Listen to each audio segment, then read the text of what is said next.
All right. Now, I just, by way of background before this interview, and this is a little bit earlier than I expected, but that's fine. We spoke yesterday to Sunita.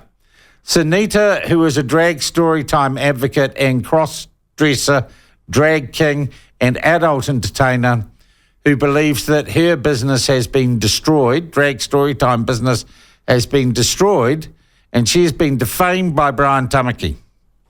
She didn't consider for a moment that most New Zealanders think what she does in public libraries is weird, and that's why her business model of reading stories to kids dressed up in sexualised makeup and stuff isn't weird. But anyway, she told us yesterday she's going to sue Brian Tamaki for defamation.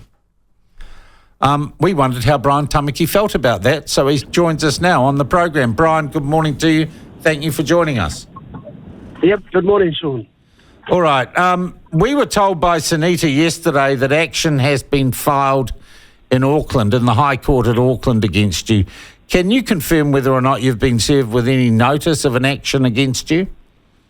No, we didn't get served any papers when we heard about it through the media. So I think they did a lot of things wrong there in the process of trying to do a stupid thing like this.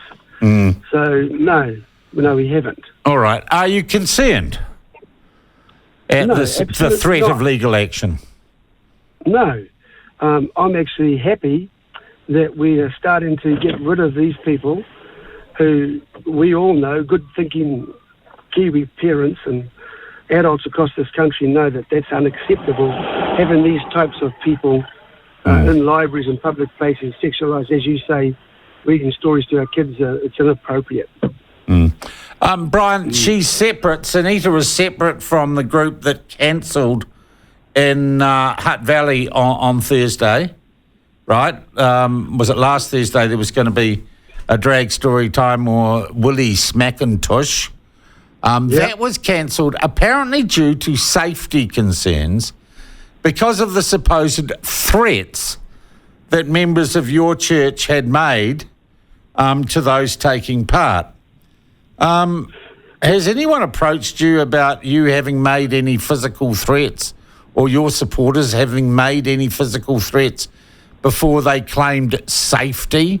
The safety of the participants was the reasons they cancelled that event?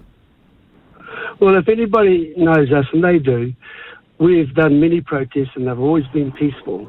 No, we haven't made any threats at all. The only threat that they can perceive from us is the fact is that somebody now is standing up to them and they're not getting away with it anymore, doing this, what they call a business. It's not. It's totally inappropriate. As I said, we can't get confused, Brian. The participants in the planned event last Thursday and Sunita, the woman suing you, are two different groups. It wasn't the same. They're all the same. Really, they're all the same, Sean. They've got the same agenda, and that's targeting our children. They may be separate in their little world and where they travel around the country with the despicable way councils allow them to use public places like libraries, but they're all the same. They're doing the same. They all need to be shut down. We need to protect the innocence of our kids, and they can go ahead and, do what they want about the suing thing. I will stand with many other parents, and we're going to fight this. We will not allow our kids to be exposed to people who want to dress and act like this with the sexual deviancy. Brian, I note that the Free Speech Union has come out against your stance on this.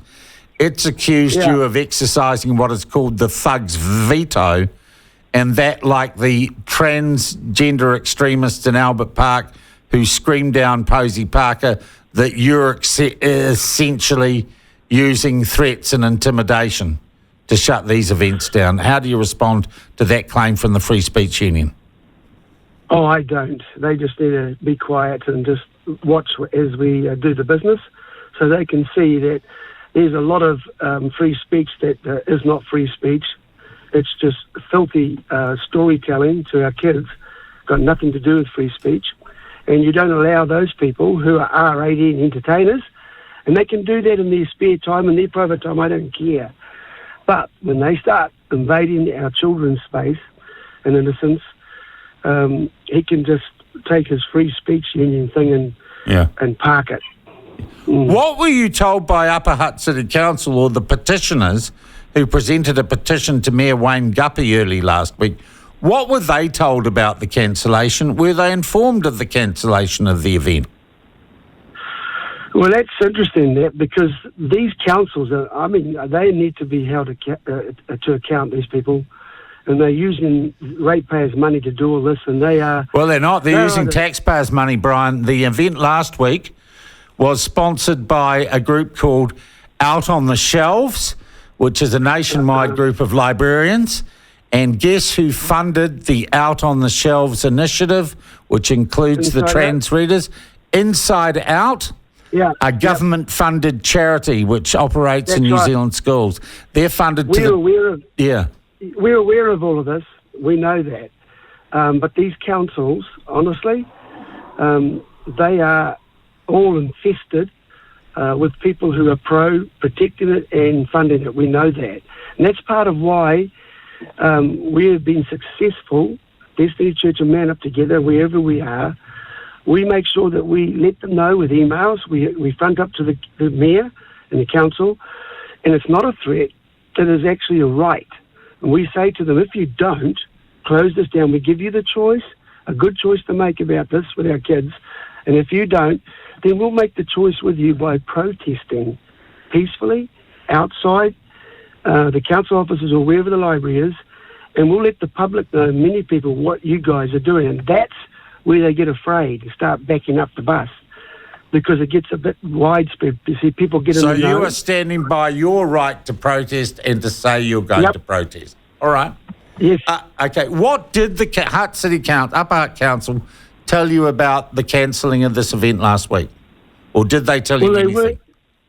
They weren't going to do it. They weren't going to cancel it. That was going ahead. So we got the emails, we do this properly, and we get in contact with the mayor and the councillors, and some of the councillors we may know that are not for this, so we get in touch with them.